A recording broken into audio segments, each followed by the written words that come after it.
محمدا عبده ورسوله وصلی اللہ علی سیدنا محمد الذی ارسلہ الی الناس کافۃ الی الناس کافۃ بشیرا ونذیرا وعلی آلہ واصحابہ وازواجہ اجمعین اما بعد فاعوذ باللہ من الشیطان الرجیم بسم اللہ الرحمن الرحیم وما ارسلناک الا رحمتا للعالمین صدق اللہ العظیم وصدق رسولہ النبی الکریم الامین ان اللہ وملائکتہ یصلون علی النبی یا ایہا الذین آمنوا صلو علیہ وسلموا تسلیما۔ رسول برکت کے لیے درود پڑھنے الصلاۃ والسلام علیکہ یا سیدی یا رسول اللہ وعلی آلہ واصحابہ یا سیدی یا حبیب اللہ۔ فضیلت درود پر ایک حدیث مبارکہ سماعت فرمائیں۔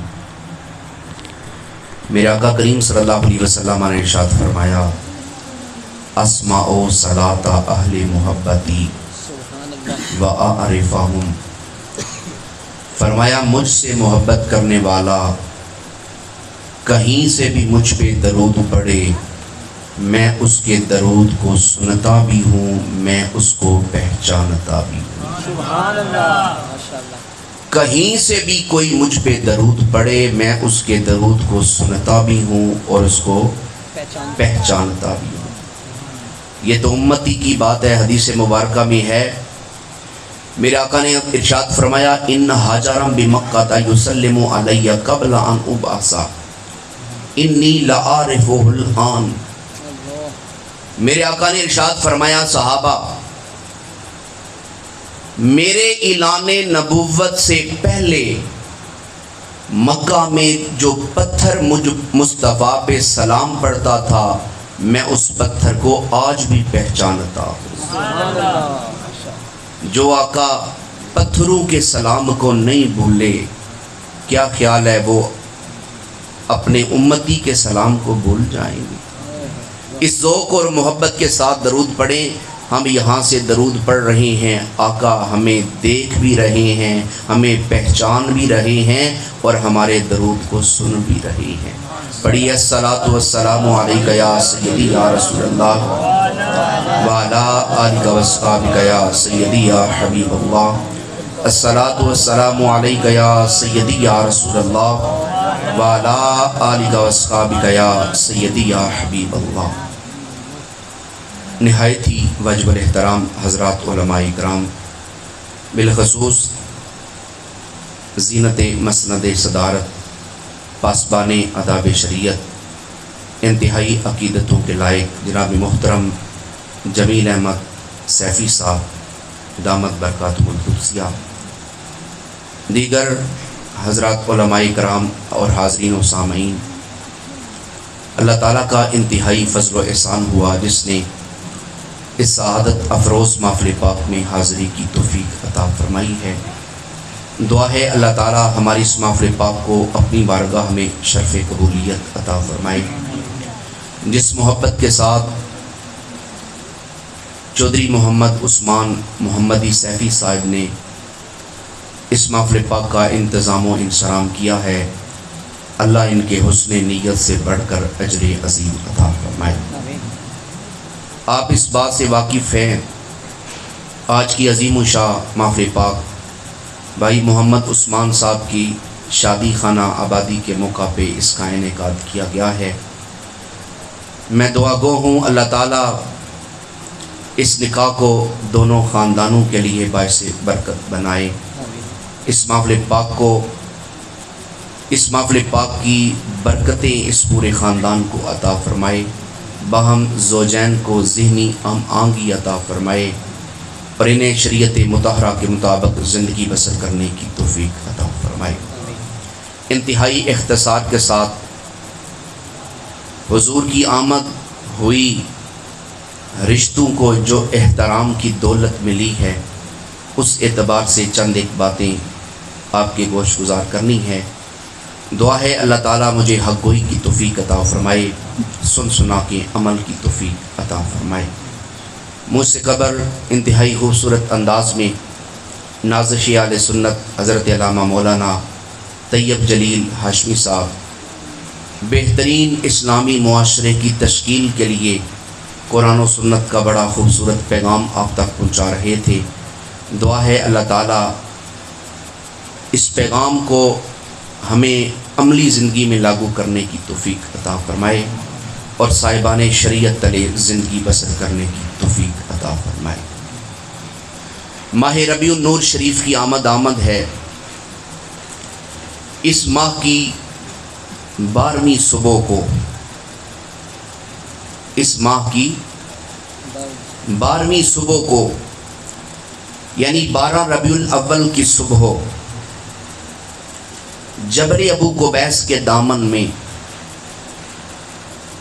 حضرت سیدنا عبداللہ رضی اللہ تعالیٰ عنہ کے گھر مخدومہ کونین جناب سیدہ طیبہ طاہرہ سیدہ آمینہ سلام اللہ علیہا کی گود میں کسی عام بچے کی ولادت نہیں ہوئی، مقصود کائنات دنیا میں آئے۔ سبحان اللہ۔ بچے تو روز ہی پیدا ہوتے ہیں، لیکن ہم زمانے والوں کو یہ جشن منا کے پیغام دے رہے ہیں، لوگوں 12 ربیع الاول کی صبح کو آنے والا کوئی عام بچہ نہیں تھا، یہ تو مقصود کائنات کی تشریف آوری ہوئی ہے۔ اور میرے آقا کریم صلی اللہ علیہ وسلم دنیا میں تشریف لائے ہیں۔ آئیں دیکھیں 571 عیسوی کی تاریخ پڑھ کے دیکھ لیں، میرے آقا کی تشریف آوری سے قبل یہ چمن کس طرح اجڑ رہا تھا، حضور آئے ہیں تو کیسے بہار آ گئی۔ ولادت رسول کریم صلی اللہ علیہ وسلم سے پہلے کس قدر بے رہ روی تھی، یہ چمن کس قدر اجڑ رہا تھا، میرے آقا تشریف لائے ہیں تو بہار ہی بہار آ گئی۔ حضور آئے ہیں تو رشتوں کو احترام کی دولت ملی ہے۔ اس کو غیر مسلم مؤرخین میں بھی اس بات کو تسلیم کیا ہے۔ تعصب رکھنے والے مؤرخین نے، مسٹر برفا جیسے لوگوں نے بھی کہا پیغمبر اسلام دنیا میں تشریف لائے ہیں، اس وقت تشریف لائے ہیں کہ کائنات میں انسان نہیں تھے۔ لوگوں نے احتجاج کیا، مسٹر برفا انسان تو موجود تھے، تم انسانوں کا کیسے انکار کر سکتے ہو؟ کہنے لگا انسان تھے، ان میں انسانیت نہیں تھی، ان کے اندر اگر انسانیت اتاری ہے تو وہ پیغمبر اسلام نے اتاری ہے۔ گویا میرے آقا کریم صلی اللہ علیہ وسلم تشریف لائے ہیں تو رشتوں کو احترام کے بندھن میں بندھ دیا ہے۔ بیٹی کو بیٹی کا وقار عطا کیا، ماں کو ماں کا مقام ملا، باپ کو باپ ہونے کا وقار ملا، بہن کو بہن ہونے کا مقام ملا، زوجہ کو بیوی ہونے کا وقار ملا۔ حضور آئے ہیں، اس ظلم کے نظام کو ختم کیا ہے۔ اگر بیٹی پیدا ہوتی ہے زندہ دفن کر دی جاتی ہے، بوڑھے ماں باپ کو منڈیوں میں بیچ دیا جاتا ہے، کہیں ایک کھلے میدان میں کسی تہوار پہ ایک قیدی پہ بھوکا شیر چھوڑا جاتا ہے، جو اس کی بے بسی پر ساری قوم خوشیاں منا رہی ہے۔ یہ تہوار منانے کے انداز اس قدر ظلم ہو رہے تھے، ظلم کا نظام تھا، مظلوم کی حمایت کرنے والا کوئی نہ تھا۔ اس زمین نے جب یہ ظلم دیکھے، یہ زمین ان ظلموں کو برداشت نہ کر سکی، زمین نے دعا کے لیے ہاتھ اٹھائے، مولا کوئی ایسا مہربان بیج، کوئی ایسا نجات دہندہ بیج جو آ کے ظلم کے نظام کو بدلے، جو مظلوموں کے ساتھ کھڑا ہو، ظالموں کے ہاتھ کو روکے۔ ہزاروں بیواؤں کی دعائیں آسمان کی طرف اٹھی، ہزاروں یتیموں کی التجائیں آسمان کی طرف اٹھی۔ اس رب کو پیار آ گیا، اس رب نے 12 ربیع الاول کی صبح